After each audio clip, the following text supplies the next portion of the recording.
The year is 1305. The sky over Lanarkshire is grey, hanging heavy with smoke.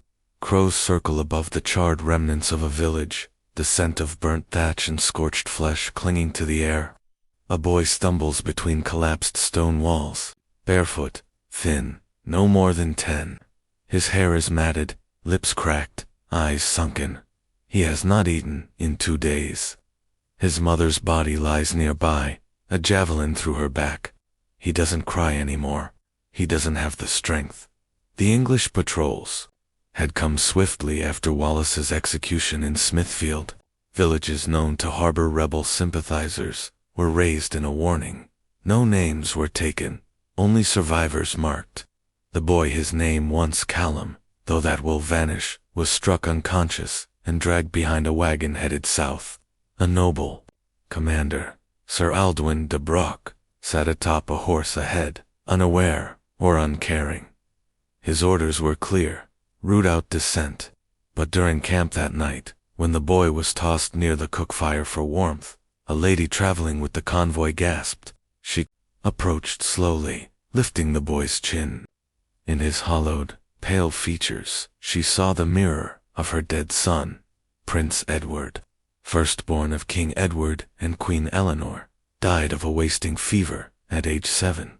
The Queen never recovered, but the likeness here was eerie. Same dark curls, same narrow jaw. The lady, one of the Queen's attendants, whispered prayers and rushed to de Brock's tent. "The Queen will want to see him," she said. "God has returned her child through Scottish flesh." The boy was taken to Westminster in silence, scrubbed raw in a horse trough, his Gaelic murmurs punished with slaps. A priest was summoned to baptize him, anew naming him Edric, a name once carried by Saxon nobility. "The wild tongue must die," the priest muttered, pressing his thumb hard against the child's forehead. Edric did not understand the words, but the message was clear. Callum was gone. His name, his past, and his pain were being buried under Silkstad. When the Queen saw him, she collapsed, then wept, kissing his brow, praising Saint Edmund for mercy. Courtiers nodded, too afraid to contradict grief. The Queen's madness had become divine rumor. They whispered of saints, sending messages through children, of royal bloodlines being echoed through enemy kin. Edric was fitted in velvet. Tutors were assigned. The child was told to mimic old portraits. Smile like this. Walk like this. Never speak unless spoken to. Don't ask why. He was moved to a quiet wing of the palace where only candlelight and hushed footsteps lingered. His chamber held a bed larger than any he'd seen, yet he slept curled on the floor. The food was rich, his stomach couldn't handle it. When he vomited, the nurse called it a curse from his savage blood. The priest beat his palms with rods soaked in brine, each strike meant to teach him gratitude. Edric's reflection in the polished metal plate showed a stranger, skin powdered, lips reddened, curls groomed to the likeness of a long-dead prince. On holy days, he was displayed beside the Queen, whose hands clutched as tightly as nobles bowed and whispered blessings.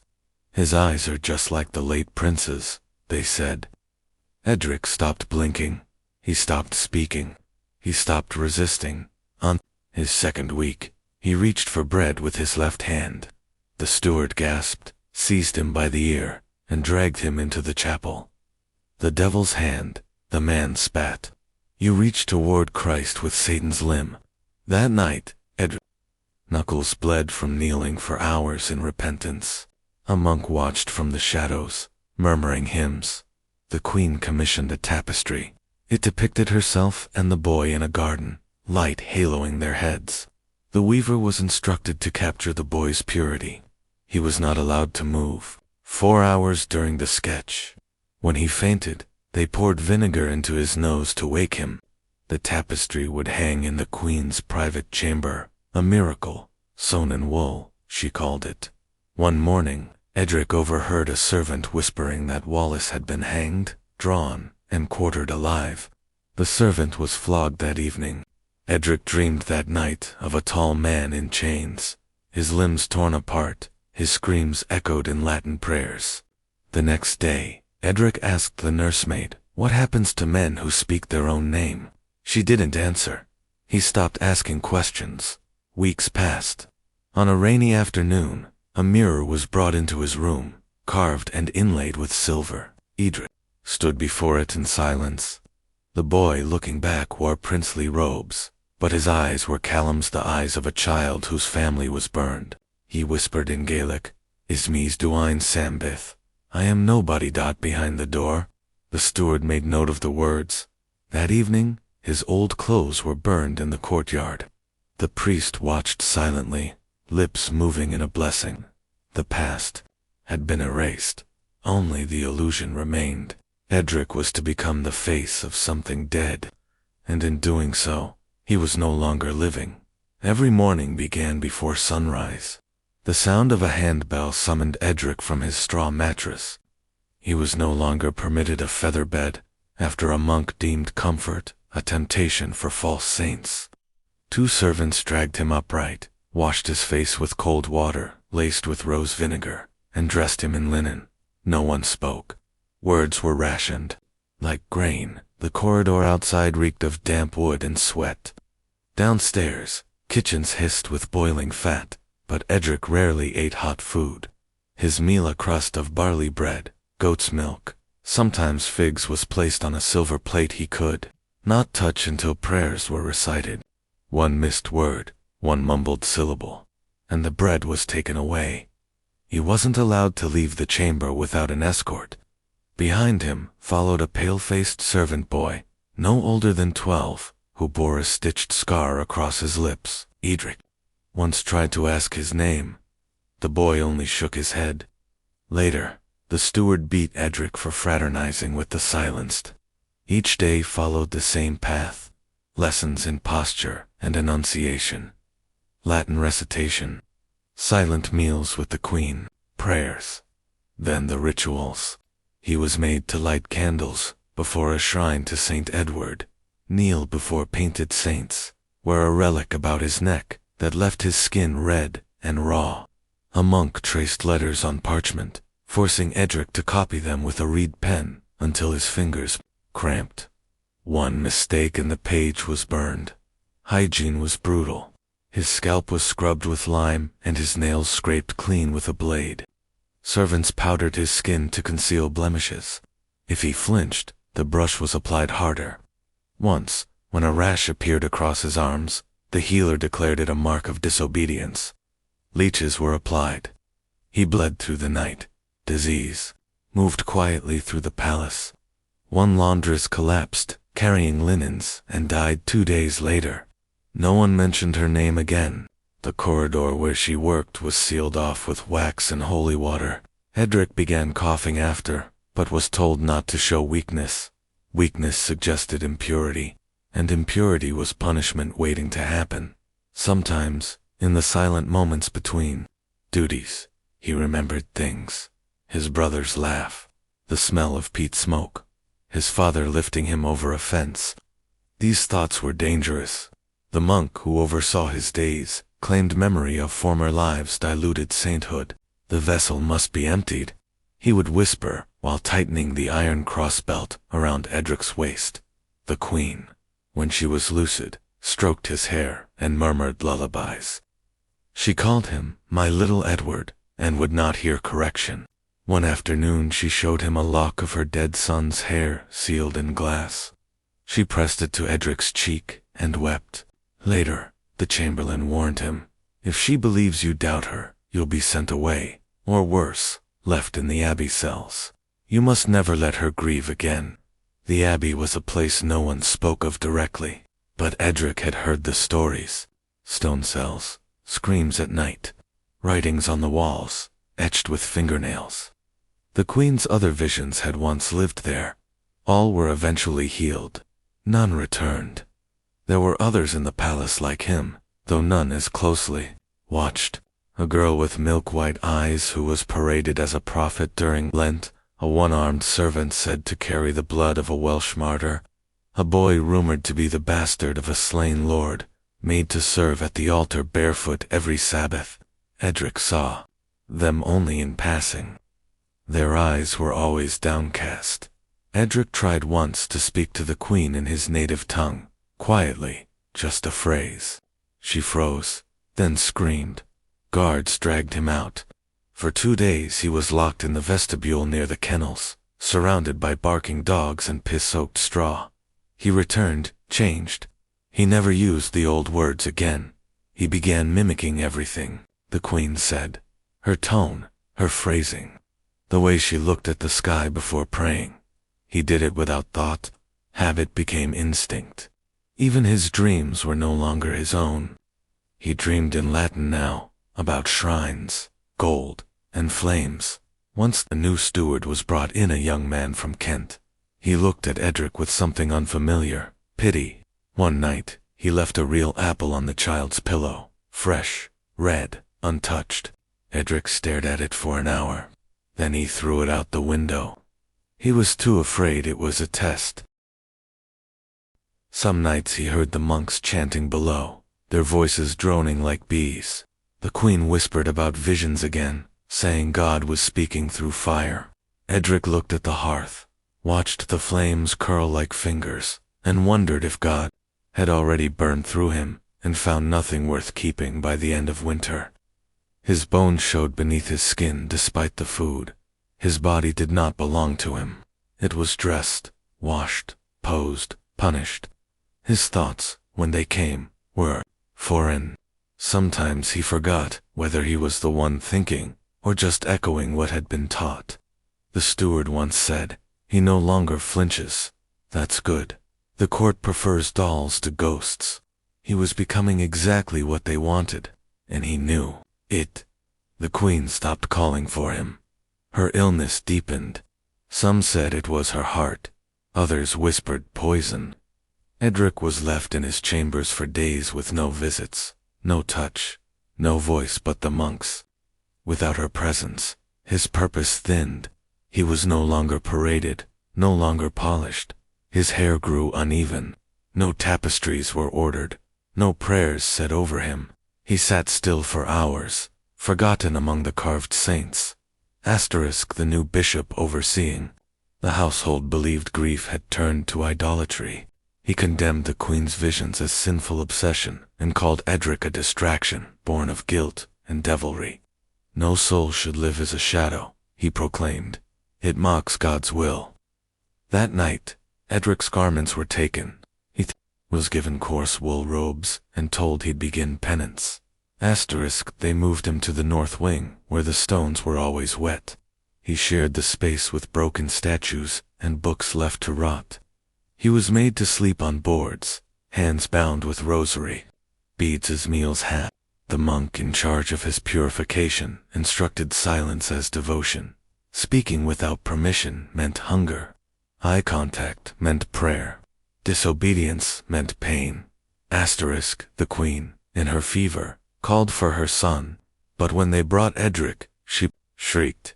"This is not him." Her voice cracked. "The eyes are wrong. They've changed." Her maids tried to calm her, but she struck Edric's face with the back of her hand and ordered him taken away. "I've been deceived," she cried. "He is not Edward. He is death in disguise." He was not summoned again. Word spread. The queen had turned.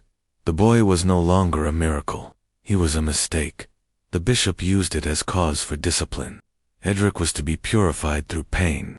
He was dragged before the altar and forced to crawl on gravel while confessing sins he didn't understand. Lies of the tongue, pride of the eyes, sins of false likeness. The monk poured cold water over his back while reciting psalms. When Edric flinched, he was struck with a cane. Weeks passed. Infection bloomed in his joints.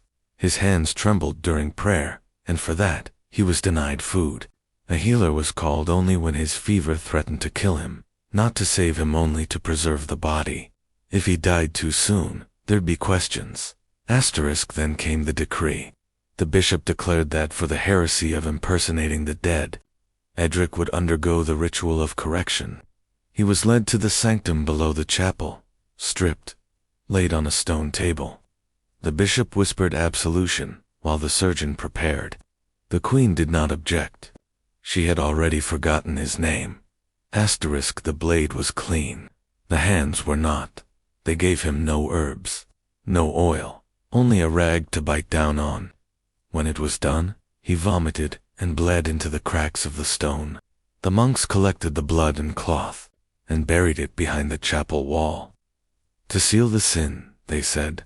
Asterisk, for 3 days, Edric drifted between sleep and burning. His skin turned gray, his lips cracked.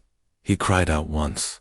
A monk came and told him pain was the voice of God cleansing him. When there is nothing left but obedience, you will be free. Asterisk, he lived, barely, but the damage was complete.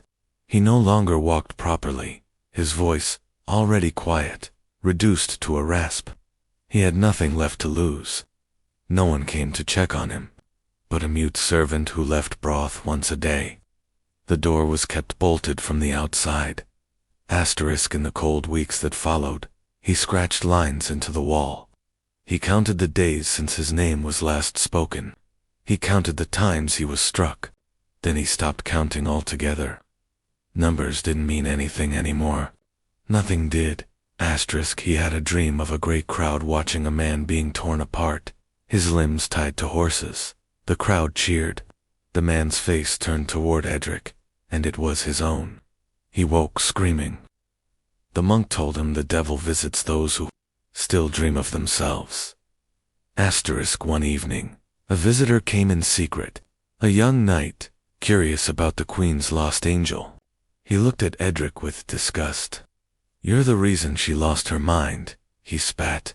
A Scottish brat, pretending at royalty. He kicked over the bowl of broth and left without another word. Asterisk, Edric didn't move, not out of pride, but because he no longer cared. He hadn't looked in a mirror for months. He wasn't sure what he would see. A boy, a ghost, a corpse that still breathed. Asterisk, he tried once to say his birth name, just once. It caught in his throat. He couldn't finish it. Asterisk, it no longer belonged to him. The plague arrived in silence. First, a washerwoman collapsed in the courtyard, foaming at the mouth, then a scribe, then 2 monks. The queen had already died weeks earlier, her mind lost to visions and fever. Her body was buried, with no procession, no bell tolled, just a whispered prayer and lime poured over her coffin. Asterisk, Edric was not told. He only knew something had changed when her name was no longer spoken, and her chamber was boarded shut. Her absence brought no relief. It brought disappearance. The bishop's orders came swiftly. Any remnants of the queen's delusions were to be removed, hidden, or destroyed. Edric was at the top of the list. Asterisk, he was carried from the upper halls to the lowest cellars. No words, no protest, just 2 guards and a torch. The air below the chapel stank of mold and rot. The cell had no bed, no blanket, only straw and a cracked basin. His meals stopped. He was no longer useful, no longer holy, not even cursed, just forgotten. Asterisk, he waited in the dark, bones aching from cold. He heard others breathing in nearby, cells wheezing, muttering, crying out. Some begged to be let out, others begged to die. One old man whispered the same prayer, over and over, until he went silent. No one came to check. Asterisk, there was no mirror, no reflection. He hadn't seen his face in months. He no longer needed to. He felt the emptiness in his limbs, the stiffness in his joints, the slowness in his thoughts. His body had become a husk, moving only because it had not yet stopped. The boy who was taken from the ruins of a Scottish village did not exist anymore. Neither did the prince's shadow he was made to play. Both were gone. Asterisk, one morning, footsteps approached. A jailer dropped a cloth bundle inside. No explanation. Inside, a rough tunic, a pair of worn shoes, and a hood. Orders to clear the dungeons, the man muttered. Too many mouths. Not enough food. Make room for the real prisoners. Asterisk, they dragged Edric through the winding corridors, past the plague wards, where monks in waxed robes chanted last rites through veils. No one looked at him. No one called him by name. He was taken through a rear gate and shoved onto a cart piled with other silent figures. Most were too weak to lift their heads. The cart rolled for hours. They stopped in a field outside the city, near a trench dug deep into the earth. Men in masks lifted bodies and threw them in. Some twitched, some groaned. No one hesitated. Edric was too light to make a sound when he landed. Dirt was shoveled without ceremony. Lime burned his skin. The weight of earth muffled everything. He didn't die that day. A shepherd boy found him crawling from the trench 3 days later, skin blistered, eyes bloodshot, hands torn from digging. The boy screamed and ran.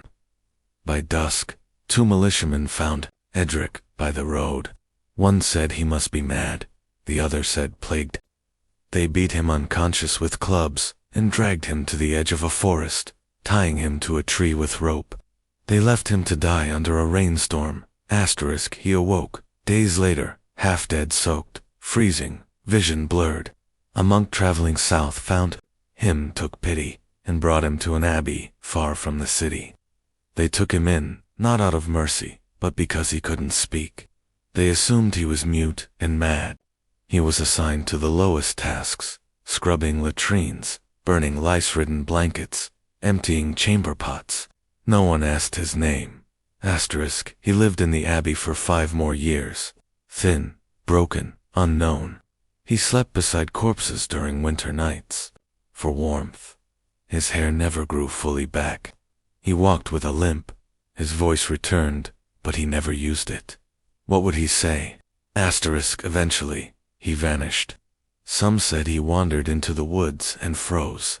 Others believed he was mistaken for a vagrant and killed during a village raid. No one recorded it. There was no inquiry, no burial. He had no title, no bloodline, no family, nothing to mark his passing. Years later, a scribe compiling royal histories noted a period of the queen's life marked by silence and seclusion. A footnote read, she believed her son had returned in the form of a northern child. The church dismissed it as grief-fueled heresy. No further details survive. And so he vanished, fully. A child taken in war, made into a symbol, punished for a resemblance, and discarded when the face no longer fit. One of thousands buried under names they didn't choose, and graves they didn't earn. For lives they never wanted. No one remembered the boy who once resembled a prince, not even history.